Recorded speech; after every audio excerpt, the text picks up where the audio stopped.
धर्म सत्य है जी, और कोई भी अच्छा कार्य है जी जिस कार्य से किसी को दुख ना पहुंचे,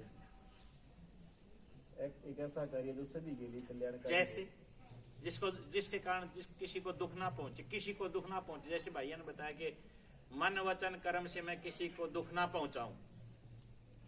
धर्मपूर्वक हर कार्य धर्मपूर्वक, जैसे हम योग सिखाते हैं, शिक्षा है, व्यापार है, हर कार्य को धर्मपूर्वक करना भी। धर्मपूर्वक जैसे आप गौ माता की रक्षा करेंगे, ये कार्य धर्मपूर्वक है या अधर्मपूर्वक है? धर्मपूर्वक अगर जो सत्य है ना जी, मतलब मैं गाय की सेवा भी, मैं किसी को गो तस्कर है उसकी सहायता कर रहा हूँ तो है धर्मपूर्वक है जी। और उसको अच्छी बात, मैं तो रक्षा की बात कर रहा हूँ। अगर उसे अच्छी तरह से कर रहे हैं धर्मपूर्वक है जी। तो मन वचन कर्म से किसी को कष्ट पहुंचेगा कि नहीं पहुंचेगा? अच्छे भाव से कर रहे हैं। देखो बहुत बड़ी बात है यहाँ पर। यदि मैं कोई गाय काटने ले जा रहा है और उसको छुड़वा रहा हूं, कैसे भी मेरे साम दाम दंड भेद कैसे भी कोई नीति अपना करके, तो क्या उसको कष्ट होगा कि नहीं होगा?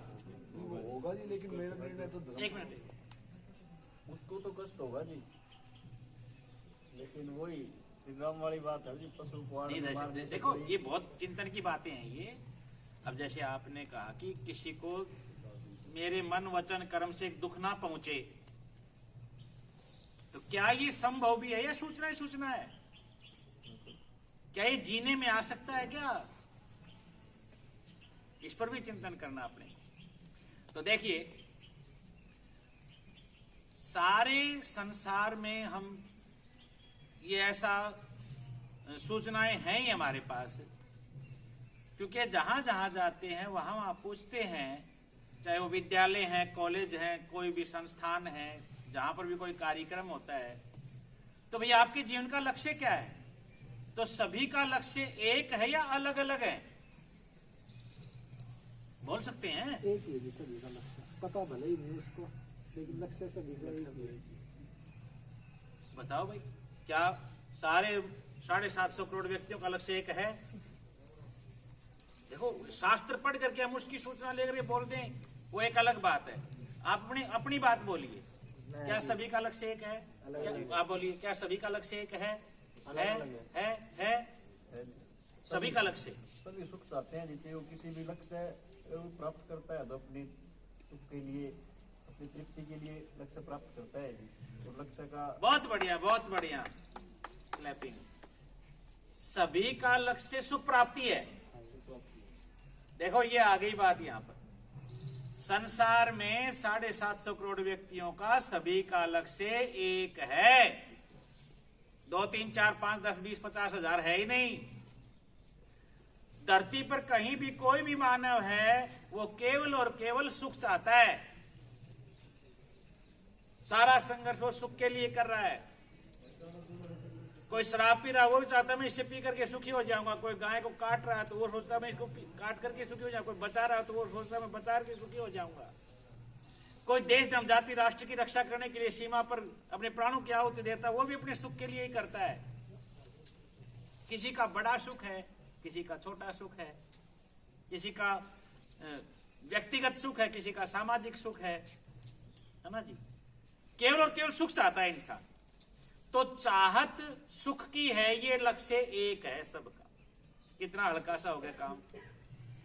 मैं यदि गोरक्षा कर रहा हूं, मैं यज्ञ कर रहा हूं, मैं वृक्ष लगा रहा हूं, मैं पशु प्राणियों की रक्षा कर रहा हूं, मैं रक्तदान कर रहा हूं, मैं अंगदान कर रहा हूं, मैं नेत्रदान कर रहा हूं, मैं प्रवचन कर रहा हूं, मैं जो भी कुछ कर रहा हूं, किसके लिए कर रहा हूं? मैं सुखी हो जाऊंगा इससे, अपने सुख के लिए कर रहा हूं। और जितने भी कार्यकर्ता हैं, जितने भी समाज सेवक अपने आप को कह रहे हैं, जितने भी समाज कल्याणकारक अपने आप को मान रहे हैं, वो क्या करें? हम समाज का भला करने के लिए काम कर रहे हैं। सोचो एक बार, आप हल्के हो जाएंगे। जब तक हम ये कहेंगे मैं दूसरों का भला करने के लिए काम कर रहा हूं, तब तक आप सुखी हो ही नहीं सकते।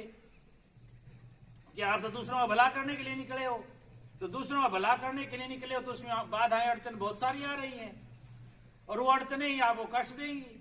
आपने पेड़ लगाया, दूसरे ने उखाड़ दिया। आपने कोई अच्छा काम किया, दूसरे ने बिगाड़ दिया। आप अच्छा काम करना चाहते थे, दूसरे ने उसमें बाधा डाल दी। तो हम क्या सोचेंगे, मैं देखो इनके लिए, इधर ध्यान दो, मैं इनके लिए कितना काम कर रहा हूं, मैंने सब कुछ अपना स्वाह कर रखा है, मैंने घर परिवार छोड़ रखा है, घर से पैसे लगाता हूं, सुबह निकलता हूं, शाम तक भागा भागी करता हूं, और फिर भी ये जो है ना इतने वो करते, मेरे को कष्ट देते, निंदा आरोप लगाते मेरे को ऊपर, मेरे जो है इस प्रकार के समस्याएं खड़ी करते हैं, तो फिर दुखी होगा कि नहीं होगा। और जिस दिन ये मान लेगा कि भैया मैं किसी के लिए कुछ नहीं कर रहा हूं, मैं खुद सुखी हो जाऊं इसके लिए मैं काम कर रहा हूं, और इसके लिए काम करने के लिए मैं अकेला सुखी हो जाऊं तो मैं सुख महसूस नहीं करूंगा। मेरी माता पिता, मेरे परिवार के सदस्य, मेरा भाई बहन, मित्र, गुरु शिष्य संबंध जो है, मित्र मित्र संबंध है, जो भी पति पत्नी संबंध है, जो भी पिता पुत्र संबंध है, माता पिता संबंध है, संरक्षण पोषण के अर्थ में है, जो भी संबंध हैं मेरा समाज के साथ है, मेरा प्रकृति के साथ है, उन संबंधों में मैं तृप्ति पा सकूं, मैं उसमें न्याय पूर्वक जी सकूं, धर्म पूर्वक, न्याय सत्य धर्म न्याय पूर्वक मैं जी सकूं उनके साथ, इस सहअस्तित्व के साथ मैं सहअस्तित्व पूर्वक जी सकूं, तभी तो मैं सुखी हो पाऊंगा। अकेले का कोई कार्यक्रम बनता ही नहीं। कोई अकेला व्यक्ति बैठ करके गुफा में सुखी हो जाए, ऐसा है ही नहीं। अभी तीनों दुखों से दूर हो जाएगा। क्यों? क्योंकि उसको बताओ आहार, निद्रा, भय और प्रजनन, ये चार चीजें हैं शारीरिक स्तर पर। इनका कहीं ना कहीं बना ही रहता है, खाना तो खाना ही पड़ेगा।